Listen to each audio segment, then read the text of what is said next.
Mes chers collègues, chers ressourceurs, une année s'achève, une autre s'ouvre devant nous et je suis très heureux de la commencer en m'adressant à vous. Comme tous les ans, avant de vous présenter mes meilleurs vœux, je vais dresser le bilan de l'année écoulée et puis bien évidemment aussi vous exposer les grandes orientations pour celles qui débutent. Mais il y a cette année une différence par rapport aux précédentes. Depuis mars dernier, vous le savez, et nous le disons haut et fort, ils l'ont redit, nous sommes des ressourceurs. Nous sommes une communauté de près de 170 000 collaborateurs, unis et engagés, pour avoir un impact positif dans chacune de nos actions, en étant optimistes, en ne lâchant rien et en avançant ensemble. Et c'est ainsi que nous contribuons à ressourcer le monde. Alors cette année, il était important pour moi de vous rassembler et de m'adresser à vous tous en même temps. Et c'est pourquoi, grâce au digital et aux outils collaboratifs que nous avons mis en place, tous les ressourceurs, y compris nos collègues qui se trouvent ailleurs, même à l'autre bout de la planète, peuvent nous suivre sur YouTube. Aussi, ai-je le grand plaisir de tous vous saluer, vous qui êtes ici au siège de Veolia, à Aubervilliers, mais aussi vous qui êtes connectés ailleurs dans le groupe, partout dans le monde. Au moment d'aborder une nouvelle année, il est toujours utile de tirer un rapide bilan de l'année qui vient de s'achever. 2018, c'était la 3e année de notre plan de développement, et ça a été une année de consolidation.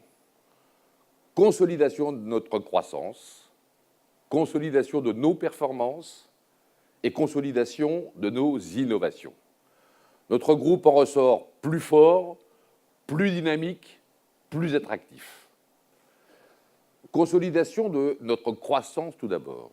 Dans toutes nos zones géographiques, nous avons remporté de nombreux contrats qui ont déjà ou qui auront un impact positif sur notre chiffre d'affaires futur.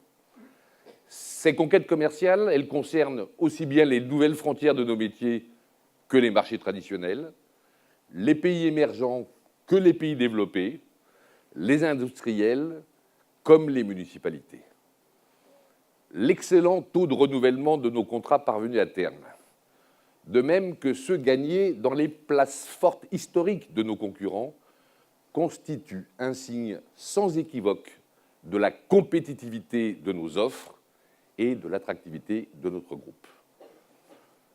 Autre motif de satisfaction, plus de la moitié du chiffre d'affaires que nous avons engrangé avec ces succès commerciaux provient de nos nouvelles activités. L'économie circulaire, bien évidemment, l'efficacité énergétique, comme le contrat de multi-utility de 18 ans que nous avons conclu aux États-Unis avec l'entreprise DuPont, le traitement des pollutions difficiles, avec par exemple la mise en service de notre nouvelle 9e usine de traitement de déchets toxiques en Chine, ou bien aussi la gestion des équipements industriels en fin de vie, avec autre exemple, de l'ouverture d'une usine de démantèlement des navires dans la province de Canton. Notre capacité à nous projeter sur ces marchés émergents qui renouvellent nos activités, elle conforte notre confiance dans le développement futur de Veolia.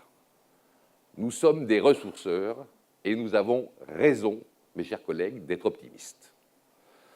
Dans le domaine municipal, je voudrais également signaler quelques très beaux succès. Tout d'abord, la gestion du service d'assainissement de Bordeaux, un appel d'offres que nous avons remporté dans le fief de notre concurrent Suez.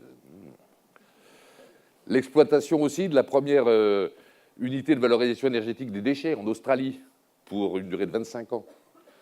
Le contrat pour l'exploitation de la future usine de dessalement à Oman pour 20 ans.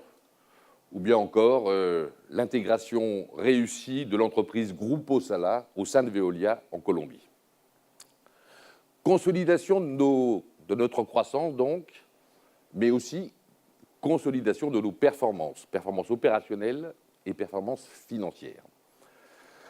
Nos résultats financiers de 2018 ne seront publiés que le 21 février prochain. Néanmoins, je peux d'ores et déjà vous annoncer, avec confirmation dès ce matin, que ces résultats, ils sont pleinement en phase avec les objectifs que nous nous étions assignés et que nous avions rendus publics. Notre chiffre d'affaires a progressé, nous avons continué d'améliorer nos performances opérationnelles et nos économies de coûts sont conformes à notre engagement de 300 millions, soit 50 millions de plus qu'en 2017. Et puis, après la consolidation de notre croissance, la consolidation de nos performances, celle de nos innovations, enfin.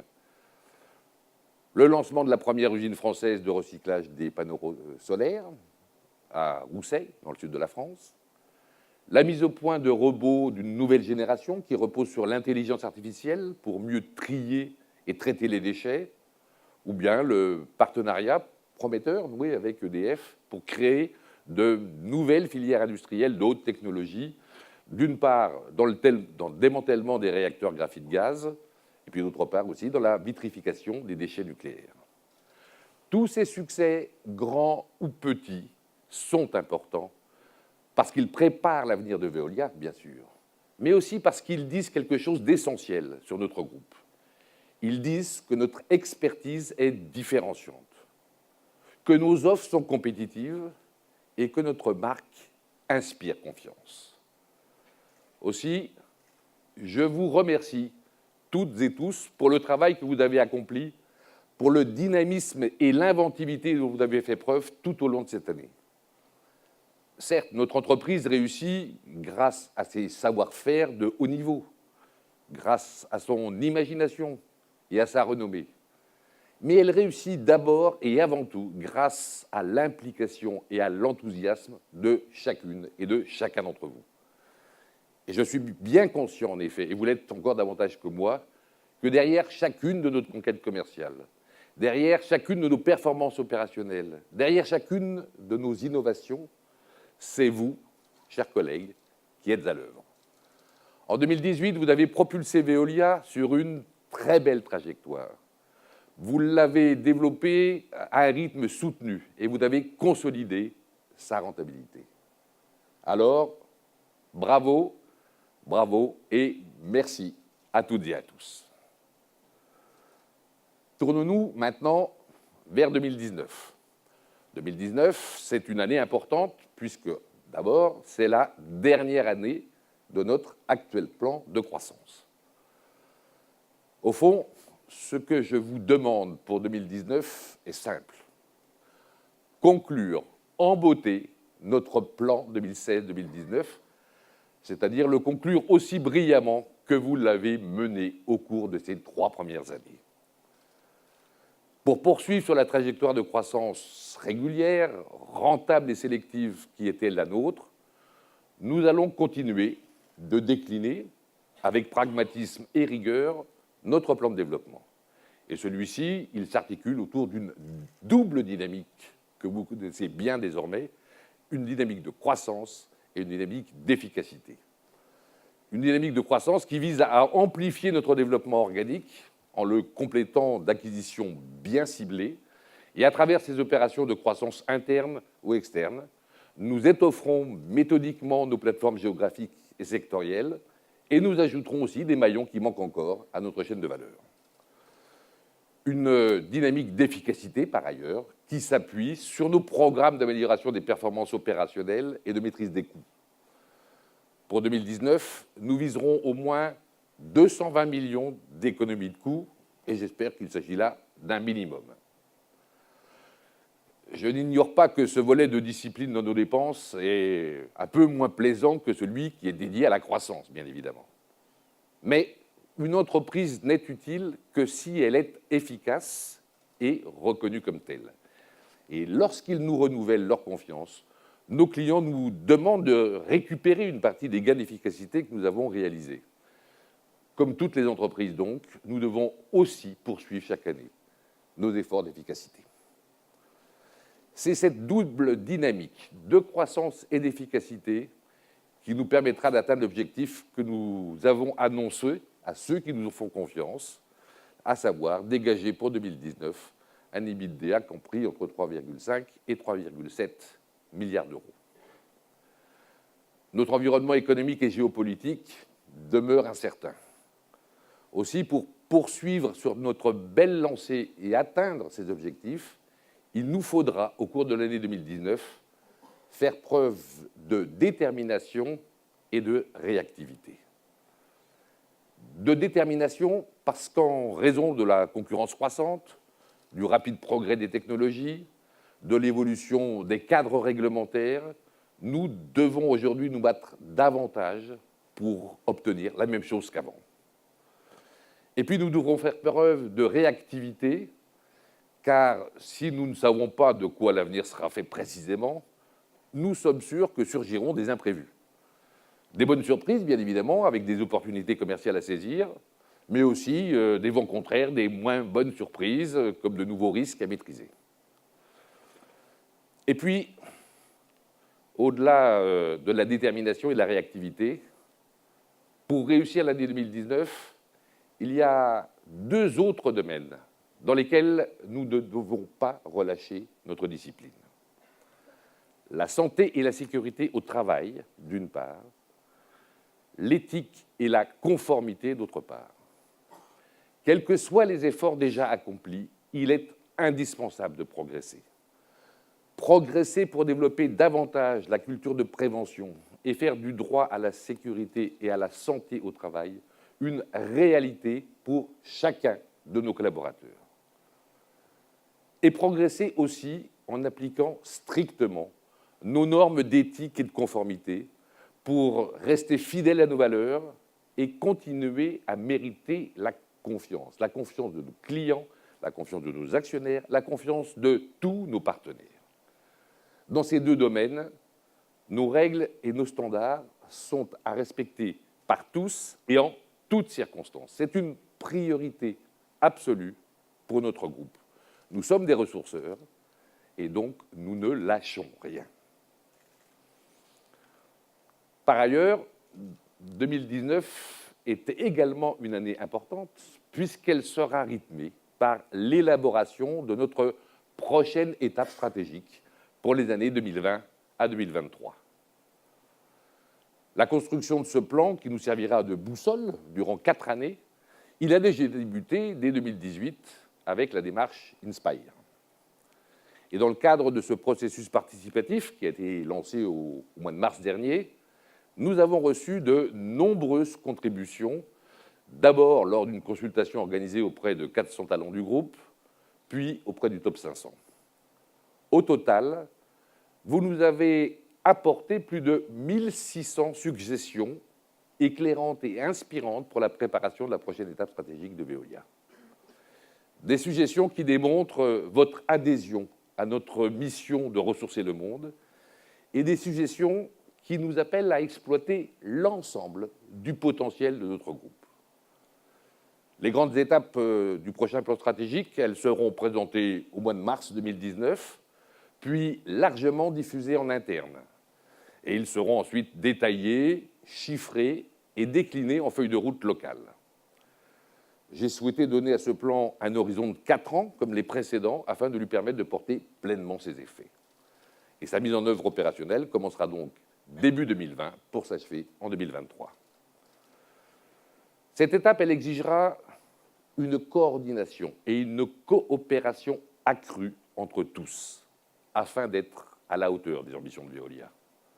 Nous sommes des ressourceurs et, plus que jamais, nous allons avancer ensemble. Avec ce plan, s'ouvrira une nouvelle page de l'histoire de notre groupe et c'est à nous tous qu'il appartient de l'écrire. Et pour ce faire, je sais que je peux compter sur vous, comme le démontre l'année 2018 et toutes les précédentes.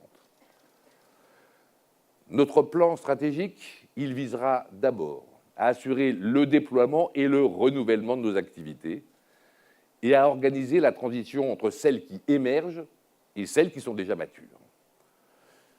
Parmi ces activités, il y a d'abord nos activités actuellement les plus répandues, celles que je qualifie souvent de forêt. Ce sont nos offres classiques, traditionnelles ou rénovées, celles que nous maîtrisons bien et qui assurent aujourd'hui l'essentiel de notre chiffre d'affaires. Ces offres, elles sont à répliquer, notamment dans de nouvelles géographies à forte croissance et où il existe une demande solvable. Après les forêts, viennent des activités plus récentes, que je pourrais appeler nos arbres. Et ces arbres, ils sont à reproduire et à densifier pour en faire un jour des forêts. Ce sont par exemple l'efficacité énergétique, ou bien aussi le recyclage des plastiques. Notre objectif est de diffuser de façon plus systématique, plus industrielle, plus massive ces offres.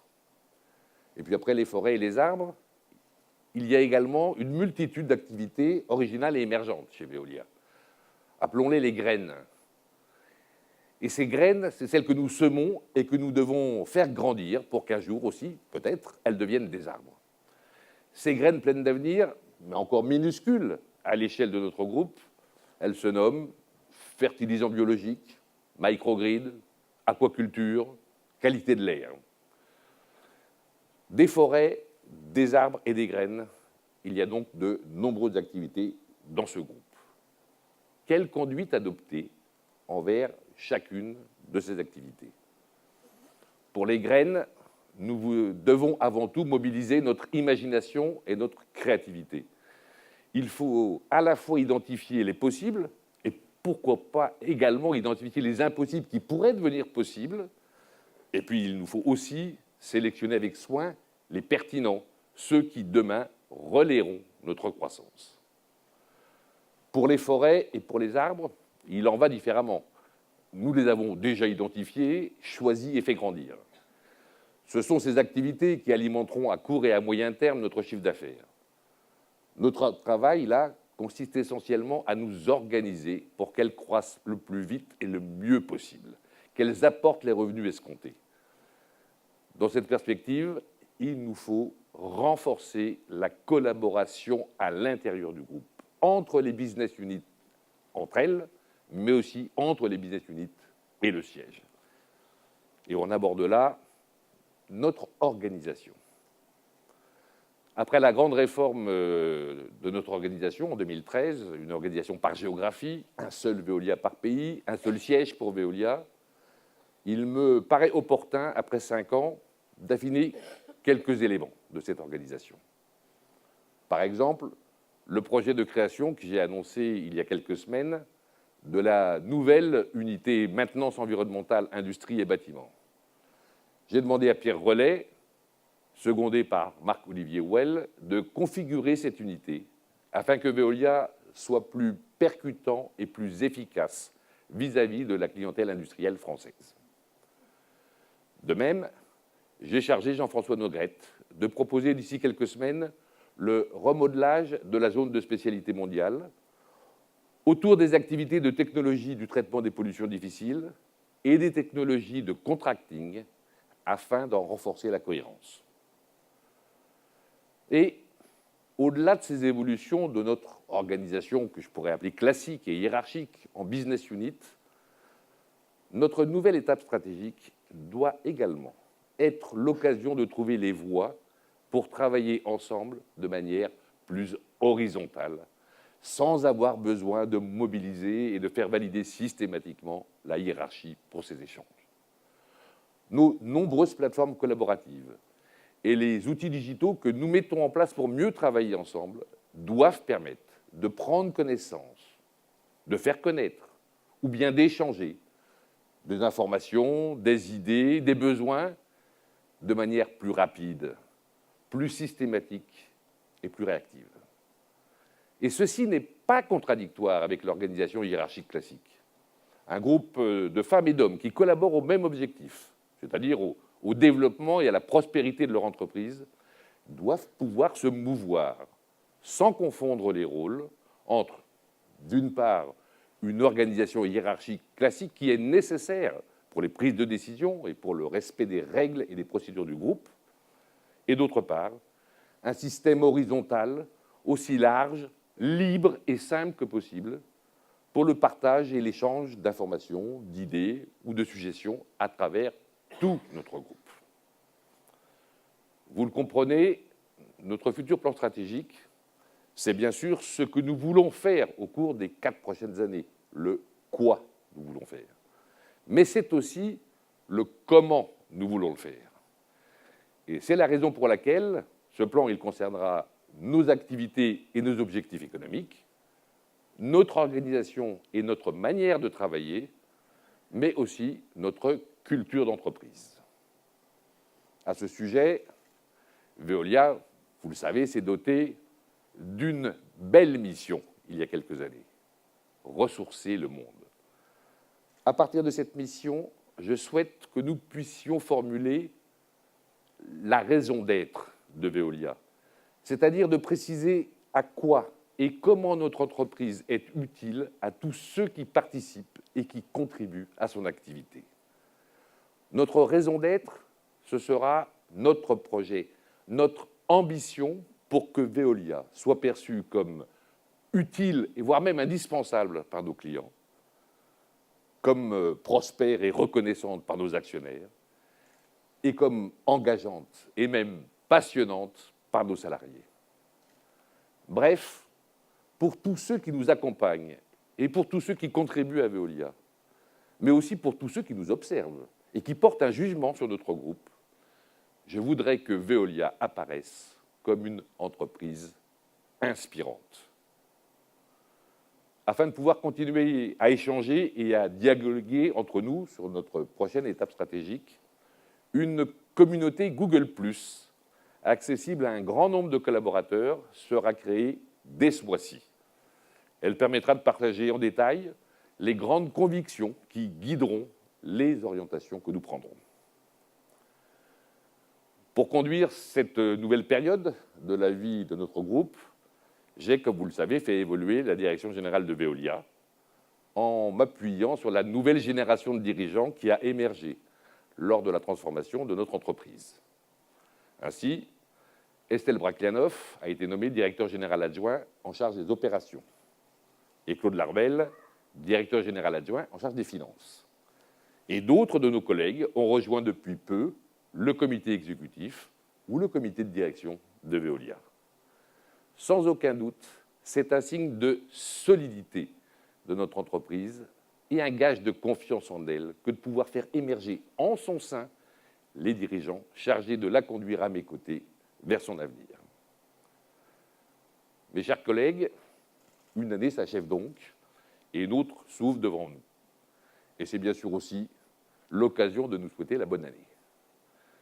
Permettez-moi donc de vous présenter, ainsi qu'à vos familles et à tous ceux qui vous sont chers, mes vœux les plus chaleureux de bonheur, de santé et de réussite pour 2019.